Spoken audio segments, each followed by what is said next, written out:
What's going on? I'm back again. Right now, I have a very special guest in the channel who goes by the name of Seb Kamel. So I'm really happy to have him on. This isn't going to be your usual Q&A because today we're going to be going over some nutrition. And for those of you who don't already know, Seb is an amateur bodybuilder from Montreal. He's also a PT, nutritionist, all that good stuff. And I'm really happy to have him on. So welcome aboard. Thanks, man. Thanks for having me on. I really appreciate that. First time I'm doing YouTube Q&A, so let's get this rolling. So you mind giving the audience a bit of what I missed in the introduction? Or? Yeah, for sure. Well, you covered it up pretty well. I mean, I have my coaching business now for 3 years. I've been a personal trainer since 2015. I used to work in the insurance field before becoming a full-time coach and trainer. And I've been bodybuilding now since 2018, preparing at the moment for Canadian Nationals in 14 weeks. So I'll be competing December 4th in Toronto, December 20th in Vancouver. And other than that, I work at Atlantis Gym in Laval, so this is where my office is at, doing all my coaching, one-on-one training, and nutrition consulting from Atlantis in Laval. Yeah, I was there the other day, man. Super solid gym, man. Super equipped. Yeah, very well equipped, man. They make all the machines, right? So every single machine in the inventory of Atlantis could be found right there at the gym. So it's pretty cool. It's like a giant showroom, man. So you have access to everything. It's really cool. Would you say in Montreal it's really like Pro Gym, Monster Gym, and Atlantis that are like the three bodybuilding gyms, or are there more? I'm sure there's more. I mean, there's I believe it's called Pump City Fitness that opened on the South Shore that has been all the attention. Looks really cool. Pro Gym is a staple of Montreal, that's for sure. Monster Gym's great. I used to be a member at Monster for about 3 years. Yeah, man, they're all great gyms. Definitely can't go wrong with any of them, that's for sure. But Atlantis remains my favorite. I mean, it's where I work. I drive like half an hour to go, half an hour to come back every day, just to go train there. And I just really enjoy Atlantis more than the others. Perfect, man. So I'm gonna dive into the nutrition questions. The questions are in no particular order. But we're just gonna knock them out blitz style. So to everybody watching, thinking like, hey, well, how hard could it really be? Just if you're overweight, just eat less. But there's a science to it. It's a lot more complex when we talk about certain profiles of certain people, hormones, age. There's so many different factors. There's so many different things that could go wrong, and so many things look so good on paper. A lot of people have meal plans that are written by like nutritionists and just PTs, and they go to shit, because people have certain distractions in everyday life and stuff of that nature. For example, like there's always holidays, every week there's like a new holiday you could think of. There's too many ways to cheat. So it's like, if it was really that simple where it's like just stick to your plan, if you even have a plan, then everybody would look great. But if that's the case, it's not the case. So there's a lot that goes into nutrition. It's like it's a whole nother universe in itself, just like how personal training and just exercises, it's like a whole nother universe as well. So let's talk about protein, right? Everybody's favorite macronutrient. What are your recommendations for, let's say you take a trainee who lives consistently? I guess this could be a pretty loaded question, but let's start with the person who doesn't train at all. He's never been to a gym in his life. Say he's like 40 years old, 40-year-old male. How much protein would you recommend for a guy like that? Well, the fact that you said he's never trained before, he's new to the gym, my personal approach, in today's day and age, man, I don't like to overwhelm the client. So what I'm going to do with him, I'm going to first, of course, you log what they've been doing, what they've been eating. And I'm not going to literally, it might sound funny, but I'm not going to give him an actual like number to hit, but I really want to see how he could slowly change his lifestyle.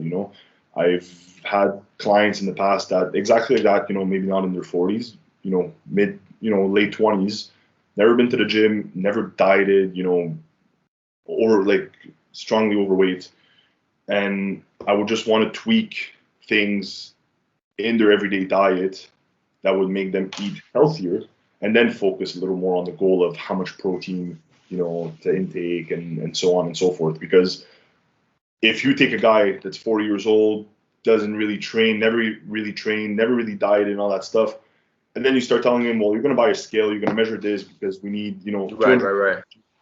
I've seen it in the past.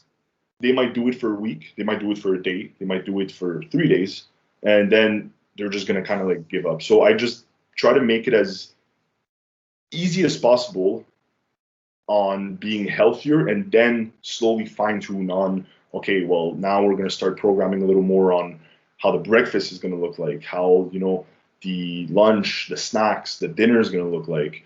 You know what I mean? Like, I'm not going to go in. Right. Build the habits first, and then build the habits first, 100%. Now, if you tell me someone that's, I don't know, active into the gym, wants a diet plan, wants to surpass his goals, whatever, again, I think there's a blueprint that comes into play. 1 gram of protein per pound of body weight is a safe bet, for, the average male.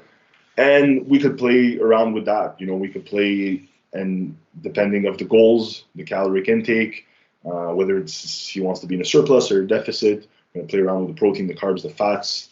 But I'm always going to start at, a blueprint of about 33% kind of thing of protein of his diet, and slowly adjust from there.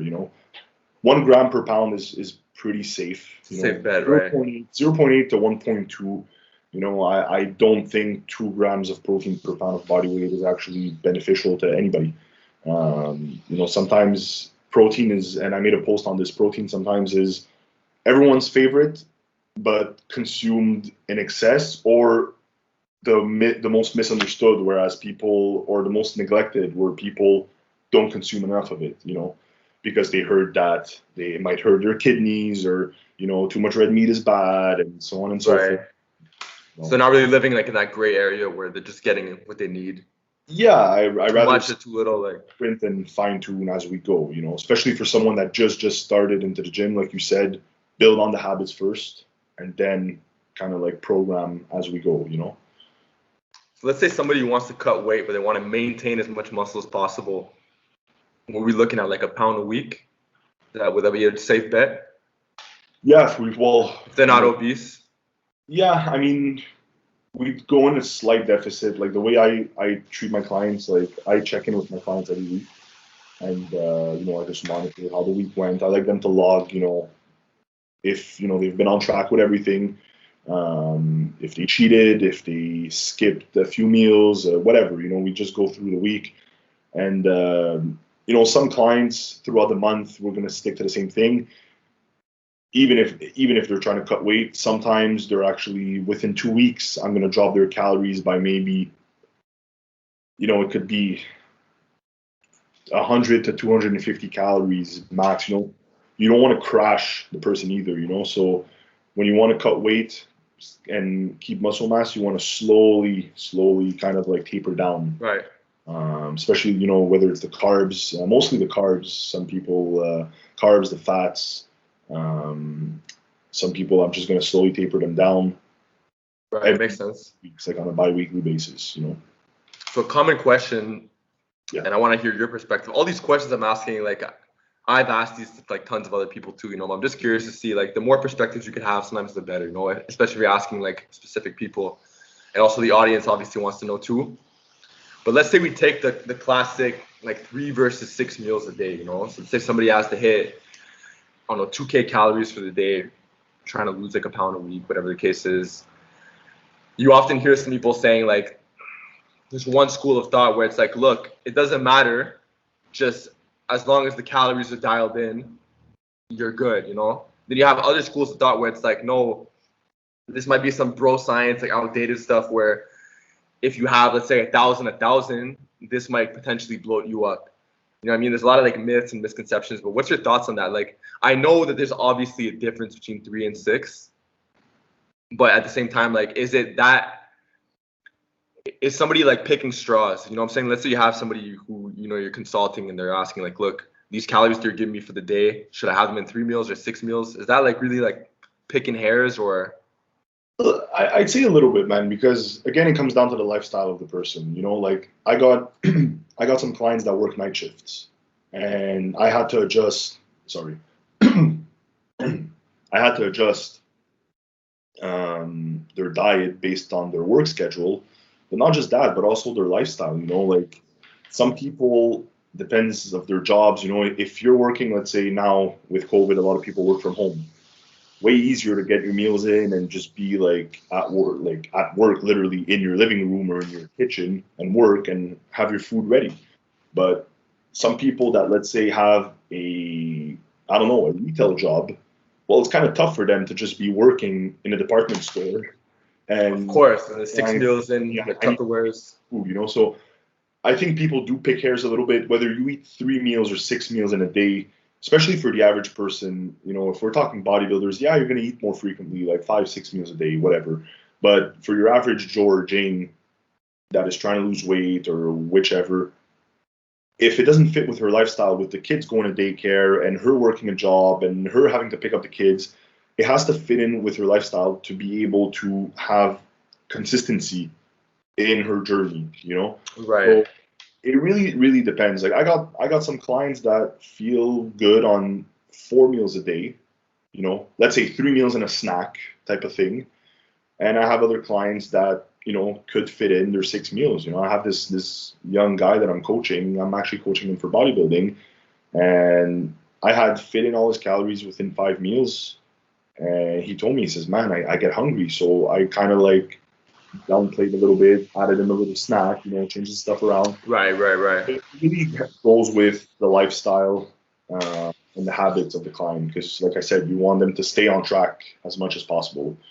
I wouldn't tell someone to eat his 2,000 calories in, let's say, a meal or two because, yes, at some point, the absorption, the digestion, all that stuff, it could stress the body.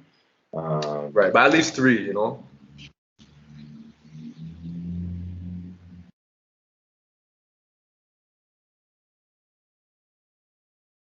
Yeah, you there? Hello? Yeah, yeah, it's good. Yeah. It cut off for a sec, but at least 3, Oh, right? perfect. So yeah, man, it's 3 meals is a safe bet. Yeah, definitely. Right, and I guess let's say hypothetically, if somebody does go into that 6 meal territory, and it's like it's too stressful to just like they're still getting it done, but it's very stressful. Then it's like next thing you know, they're craving junk even more because they're stressed out. You know, so it's like Yeah, there's a or happy medium. You know. meals, or because like when you think about it, 6 meals a day, man, like, and it's not there. Some people are not programmed like bodybuilders, where like I eat every 2.5 hours, and I'm hungry. Like I could eat every 2.5 hours, but the average person doesn't feel hungry 2.5 hours later. Like if I have another meal, So Right. it's So let's talk very about yeah, yeah. Let's get into like carbs. You know, yeah. because you have a lot of people, let's say they want to drop weight, whatever the case is, and they have like carb cravings. You know, and let's say the coach tells them, hey, you only gotta have like you're only allowed a certain amount of carbs for this day. We'll talk about carb cycling and stuff like that later on, but like just for the sake of this question, what would you tell somebody who what would be your best piece of advice for somebody who they're only allowed to hit a certain amount of carbs for that day, but they crave a lot more, I mean, but they don't I want to cheat, so they're still like, I know it's easy to just say suck it up, but like what's some like well, look, when you're talking craving, I know like carbs is technically sugar, but we're talking like sugar craving because carbs have been like seen as the big enemy in fitness for so long. It's one of the biggest myths out there that like carbs make you fat and carbs are bad and right, whatnot. But it's the quality of the carbs because if you take, for instance, a potato that is take, for instance, a chocolate bar that's full of carbs, well, sugar, it's not the same thing, you know? of course not, So, yeah. so when it comes to cravings, I mean, with a lifestyle client, it's gonna happen, like I don't stress my clients too much, but it depends where they stand and, you know, where they're at in their journey. Because if someone that is morbidly overweight comes and tells me that they have cravings, I'm going to tell them kind of suck it up, because their whole life has been a cheat. Let's be honest, man. Like, if you it's not straight up, man. But I mean, like, you've been cheating all your life. Like, you're gonna. And what I do with a lot of clients is that for the first month, I tell them to not cheat. And the reason why I tell them that, it's not just to build discipline, but it's also to see how my diet, how my blueprint is working on them. Because if I have a client that starts with me, and next thing you know, every weekend, well, they go out for a bite with a beer or whatever. Well, how do I know that everything, like what I'm doing, is working if I haven't seen the results? Because it's getting interrupted by a little cheat meal here, a bit of cookies there. You know, I try to get them for the first month, you know, to at least stay on track. Right. Afterwards, look, I have some clients that are just average Joe and Janes, because I don't just coach bodybuilders. Actually, 90% of my clientele are, you know, average Joe and Janes. But I have some clients that I'll tell them, listen, man, your Saturday, you know, have a little cheat meal, go out with your friend. You know, we've been in lockdown for 9 months too. You know, mental health comes into play as well. Like, we've been in lockdown for almost 9 months. Well, now it's been a while that restaurants are open. People haven't lived much. So that plays a role on mental health. I tell them, go enjoy yourself one night, but then get back on track. Sunday, you prep your meals, and then you're back on your shit, and, you know, you move on.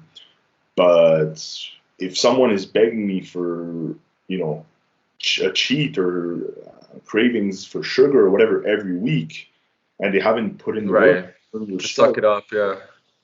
I'm going to tell them to suck it up. And if it doesn't work, I want to work with people that are committed. You know what I mean? So I'm just going to tell them, listen, maybe I'm not the coach for you, because I don't believe in this whole if it fit your macros type shit. You know, like, if you tell me that, you know, I'm going to have fucking 100 grams of whipped cream because that equals X amount of calories, and it'll just replace the calories from your freaking potatoes or avocado or whatever.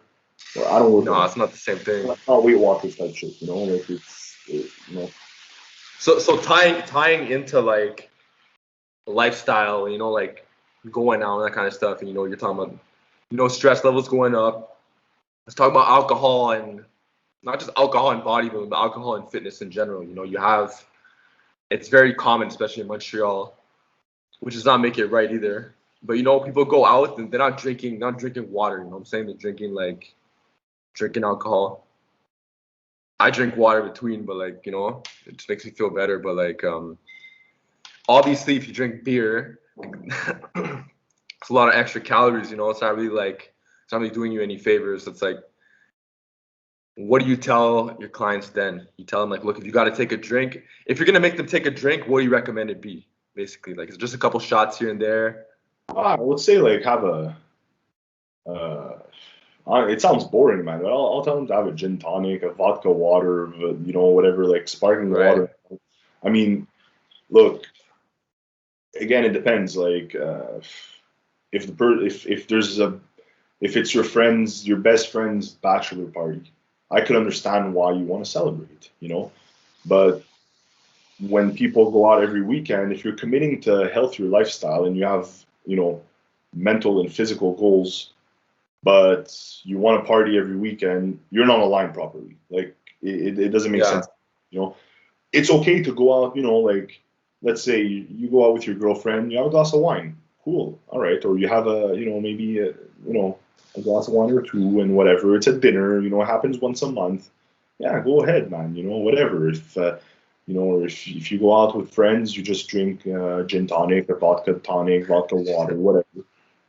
But if you're going out and you want to get wasted every Saturday, or if you want 2, 3, 4 drinks, like, what is that going to give you? You know, if you want to have a drink to socialize, all right, have a drink, but you're not planning to get wasted. Right. And 3 drinks is not going to get you wasted, which is what you're not planning to get wasted to begin with. So what is it going to give you to drink 3 of those fucking drinks? You know, have one and just chill. You know, it sounds easier said than done, because I mean, I don't really drink much, man. Ever since I committed to bodybuilding, I don't even remember when the last time I got wasted. It's definitely been over 5, 6 years. So Yeah, we're not talking about getting wasted. We're just talking about like casual drinking, you know? yeah, casual drinking. Look, man, before prep started, it was my girlfriend's birthday, and we went out and we had, we shared a bottle of wine, and we had a drink or two each, But it's your Right. birthday, you know. Right, But if right. you call me on a Saturday night and be like, hey Seb, you want to go watch the Habs game? And I'm not gonna have 3, 4 drinks. I probably won't even have one, you know. Right, right, right. That's what I tell people. Everything in moderation. You have a drink, big Makes deal. sense. Makes Yeah, sense, yeah. you got to control yourself. I think it's like as long as you don't lose your momentum, you know? You're gonna drink and the next day, like you're not training, and then the next day, and then you're not like meal prepping on that Sunday. Yeah, if it fucks up your whole schedule, I don't know if I Like can that say makes that. sense, you know? I'm sorry if I can't, but Yeah. But uh, let's talk about fasting, right? The whole intermittent fasting and all that kind of stuff. It's obviously very popular nowadays. I guess you could say it's kind of trendy. Like, what are your thoughts on that? Like, I know, and just to clarify, like, when I ask these questions, I know that there's more than one way to skin a cat. You know, like every single day there's a new diet coming out, and people are just, the saying you can't reinvent the wheel. You can only put spinners on it. You know, people are like making these very small tweaks to diets, and it's enough to kind of consider it a new diet, but it's like there's a lot of different ways to get there, you know. I yeah. think I've seen people still get jacked off IF, you know. Yeah. But what are your thoughts on it though? Like, Listen, intermittent fasting, keto, this, that, carnivore, they're all therapeutic diets to begin with. It's not something that is sustainable for life, all year round type things. When it comes to intermittent fasting, it's going to sound silly what I'm going to say, but let's say you finish eating at about, I don't know, last meal for the average Joe, we're not talking bodybuilders here, finish eating at like 9. You have dinner at like 6, 6:30. Then at 9, you have like a little snack, I don't know, like a protein shake or Greek yogurt with protein inside, whatever, oatmeal for all I care. And you go to bed, it's like 10, and you wake up at 8. Well, that's 10 hours. That you're technically fasting as you're sleeping. That's what I tell people. I'm like, you're technically fasting. This whole thing of like 16-hour fast, all that stuff. I personally never had any of my clients do it like intentionally. I have some clients that, work at 3 in the morning, so they go to bed relatively early and they don't eat for a certain block of 8, 10, 12 hours. So it happens that they fast, But the whole intermittent fasting approach, I think, is very specific to a client. It's not something that should just be like thrown in on bodybuilding.com for people to just do, because it's a therapeutic diet. It's like keto. Keto was actually invented for epileptic people, and then we realized that it really helps people, suffering from type 2 diabetes. But it's not true that keto is needed to lose fat, and to eliminate all carbs from your diet, and again, it's very mainstream, it's trendy. And then you see all these people doing like these little keto. I'm not a keto hater, by the way, it's not that at all, but you're going to start seeing people online making like these keto recipes that are loaded with a bunch of processed cheese and a bunch of bacon and processed butter and all that. And yeah, well, you're just cutting out the carbs and, you're just eating a bunch of processed fats. It's not necessarily any better. You're losing all your glycogen because you're not eating carbs, but it's not necessarily right. It's a therapeutic approach. And same thing with IF, it should be tailored to someone very specifically, Right. Nobody should just wake up one day and be like, you know what, like this fucking diet shit hasn't been working for me. I'm going to do intermittent fasting, like if it fits your lifestyle, if it fits your condition, sure. But I don't really have, like I said, clients intentionally on IF at the moment. They do So fast. IF, yeah. Go on. Sorry. IF is super popular, but it's just as popular, vegans, vegetarians, people who are very like plant-based, there's pescatarians. Like what?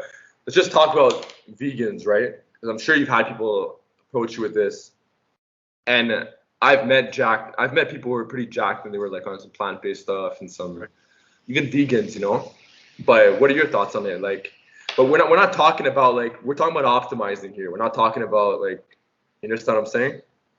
Look, to tell you the truth, Who wants to get as jacked as possible, they say, but it has to be on a vegan diet. I'm going to give you the most boring answer. I wouldn't be the person qualified to take on a vegan client. I would refer them to somebody. I have nothing wrong against it. It's just I'm not educated enough on the topic, to work with plant-based. And I have nothing wrong against it. I have very close friends of mine that are vegetarian, vegan for animal cruelty purposes. I totally understand them. The whole aspect of being vegan because meat is bad for you, for me, is total bullshit. Of course, there's some meats that are, quality does matter. Like most of my meat, 90% of what I eat is organic and antibiotic free, steroid and hormone free. So yeah, you have to pick and choose, of course. But at the end of the day, even if you get regular ground beef from whether it's Super C, Metro IGA, whatever, I think that's still better than eating like frozen dishes that 80% of the population eats. You know what I mean? Mm-hmm. So like the whole argument that meat is bad for you and no one should eat meat, to me, like I said, is bullshit. Nothing wrong in vegan diets. I'm sure they work well for certain people. Some people do it for, like I said, animal cruelty reasons. I totally support and respect your decision. But if someone comes and sees me here right now and tells me, like, listen, man, I want to do a bodybuilding show and I'm vegan, I wouldn't be qualified. I would refer them to somebody. I don't think I would be, and even an average person, I may not be the right coach to optimize their results. Vegetarian, eating eggs, all that, yeah. Vegan would be tougher. Vegan would definitely be tougher because, I mean, I understand. It wouldn't be my field of expertise, that's for sure. Let's talk about carb cycling. Yeah. Obviously, it's nothing magical. It's a tool in the toolbox. It's a protocol. But what are your thoughts on it? Like, do you prescribe it often? Not so. I'm doing it myself right now because my bodybuilding coach has me doing it right now. So 4 out of 7 days of the week, I'm on lower carb, which is still relatively high considering because I'm still a pretty heavy guy. But and 3 of my other days, I'm on higher carbs.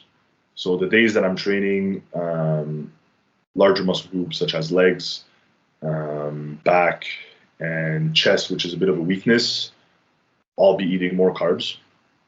And other days, so on my rest days, I'm on lower carbs, lower calories, and on hamstrings, shoulders, and hamstring and shoulders, and 2 rest days, I'm on lower carbs. So we are carb cycling at the moment. I do see a difference in my physique. I'm definitely flatter when I'm on lower carbs.